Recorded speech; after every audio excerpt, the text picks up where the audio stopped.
Eu amo de verdade a sua mãe, mas ela é como um pet pra mim. É muito provável que seu pai já tenha te decepcionado em algum momento da sua vida, a menos que ele tenha saído para comprar um derby vermelho após o terceiro gol da França na final da Copa de 98 e nunca mais voltou. Na ficção, a problemática paterna costuma ser ainda mais acentuada. Mas por que as histórias estão tão cheias de pais quebrados? E o que isso diz sobre a gente?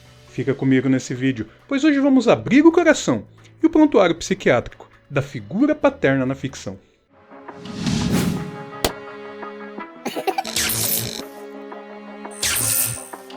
Saudações, meus amigos, tudo bem com vocês? Eu espero que sim. Meu nome é Daniel e sejam muito bem-vindos ao Falha Crítica. Neste canal, falhamos em criticar, mas insistimos, sempre trazendo opinião, cultura pop, storytelling e, sempre que possível, uma pitada de RPG. Hoje vamos tratar de um tema espinhoso, mas que é necessário: a figura paterna nas narrativas e na vida real. De Omni-Man a Gendo Ikari, de Tywin Lannister a Big Daddy, vamos tentar entender por que os genitores na ficção são tão complexos, muitas vezes abusivos e ainda assim fascinantes. E se curtiu o tema, curta também esse vídeo e nos ajude a entender que tipo de conteúdo produzir por aqui. Isso é um grande desperdício de meu tempo. Eu poderia estar fazendo um monte de outras coisas agora. Ser pai é carregar o peso de ser exemplo antes de ser homem, e justamente por isso, a figura paterna na ficção raramente é simples. Na maioria das narrativas, o pai é um símbolo de autoridade, poder ou ausência. E quando não é ausente, é opressor. Quando não é opressor, é omisso. Quando não é omisso, é falho, como todo ser humano. Vamos começar pelos mais perniciosos, os pais que deveriam proteger, mas fazem justamente o contrário. Omni-Man nos mostra o que acontece quando a figura paterna se torna um predador dentro de casa. Um pai literalmente super poderoso, mas incapaz de amar sem condições. Em uma tentativa torta de recrutar Mark à base da força, Nolan espanca impiedosamente o próprio filho, mas o golpe fatal é desferido com palavras. Ela é como um pet pra mim. Essa frase destrói a ideia de família como afeto e revela a verdade por trás de muitas relações familiares. O controle é mais importante que o vínculo. Talvez não seja um caso perdido, mas nessa fase da trama, o Omni-Man via o filho apenas como uma extensão de si.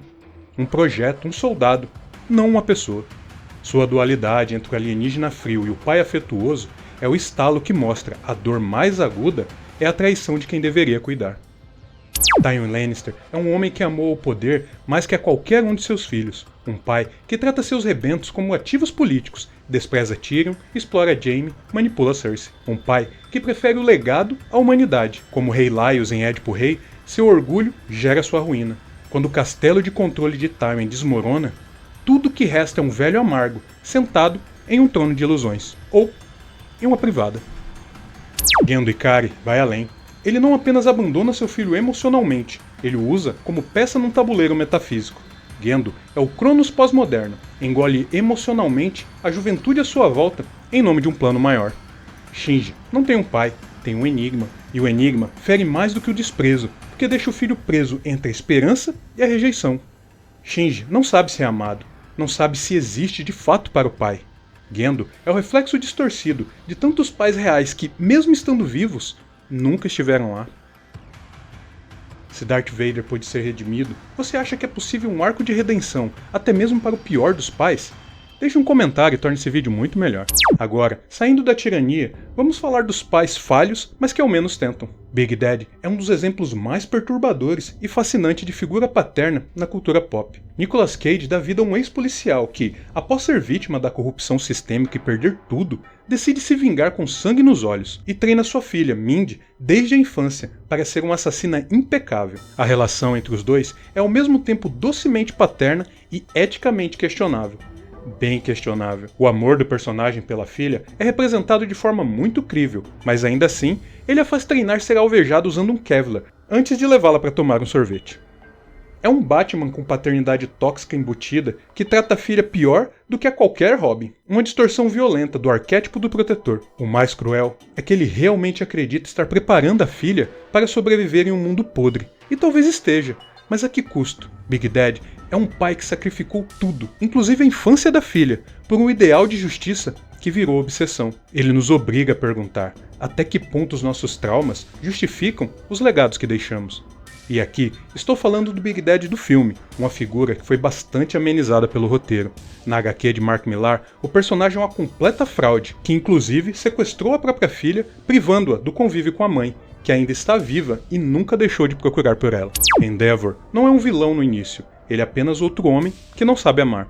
Viciado em vitória, obcecado por criar o filho perfeito, ele se dedica a um deles, ignorando completamente os demais. Treina Todoroki como um general prepara um soldado, sem carinho, sem escuta, sem compaixão. É o pai que vê no filho uma segunda chance para seus próprios fracassos. E por isso, transforma amor em cobrança, orgulho em agressão, obsessão em abandono. Mas Endeavor também tenta mudar, e essa tentativa, cheia de tropeços, arrependimentos e pedidos de desculpa, é uma das jornadas mais difíceis e reais do anime. Endeavor é o símbolo do pai tóxico que decide quebrar o ciclo, mas sabe que talvez já seja tarde demais. Howard é o pai do sucesso técnico e do fracasso afetivo. Ele representa tantos homens que, por estarem presos à figura do provedor, esqueceram de serem pais enquanto construíam impérios. Tony Stark passou a vida tentando provar que era genial o bastante para ser amado, sem compreender que o pai o amava, mas era incapaz de dizê-lo. Um vídeo póstumo com a fala que o filho mais precisava ouvir é um aceno tardio, mas transformador. Um encontro quase onírico através do tempo talvez fosse o estalo que faltava para o filho ferido entender que seu papel na existência era ser pai por pouco tempo para que a filha e o mundo tivessem um futuro. Aristóteles dizia que o pai era a primeira figura de autoridade e ética, mas quando essa figura colapsa, o mundo também colapsa. Na canção Daughters, John Mayers convida os pais a amarem suas filhas, porque, natural como a lei de Deus, suas crianças os amarão de volta na mesma proporção. A figura paterna é a primeira metáfora de Deus que uma criança conhece. Quando ela falha, muitas vezes falha também a nossa fé. Mas poucos erros são irreversíveis. Para Deus, nenhum é. Quando vemos filhos enfrentando pais nas histórias, não torcemos pela briga. Torcemos por um acerto de contas emocional. A ficção nos permite viver o que faltou e nos mostra, às vezes com brutalidade, o preço de herdar um mundo onde o amor não foi ensinado. Quero que morram, seu pai de merda. A verdade é que muitos pais falham, alguns por egoísmo, outros por ignorância, outros por dor não curada. A maioria dos pais reais não são supervilões, longe disso. São homens atravessados por medo, cansaço, orgulho e insegurança. E por isso, tantos repetem aquilo que prometeram não cometer. Mas a boa notícia é que existe um pai que não muda, não ressente, não decepciona. E não um pai qualquer, ele é aquele que vê o filho distante e corre ao seu encontro. Aquele que conhece teus erros e ainda assim te chama de filho amado. Um pai que amou seu filho com amor eterno e mesmo assim o enviou ao mundo, não para condenar, mas para resgatar. Para sentir a dor que não era sua, para carregar culpas que não eram dele, para morrer por filhos que ainda não sabiam o nome do pai. Um pai que nunca abandona, que não manipula, que não exige que você seja perfeito para ser amado. Um pai que entregou o que tinha de mais precioso para que você soubesse para sempre que é filho. E se você quer entender como essa cena de O Senhor dos Anéis se relaciona com sua fé, clica nesse vídeo e nos vemos lá. Obrigado pela atenção, fiquem com Deus e até o próximo vídeo. Falou!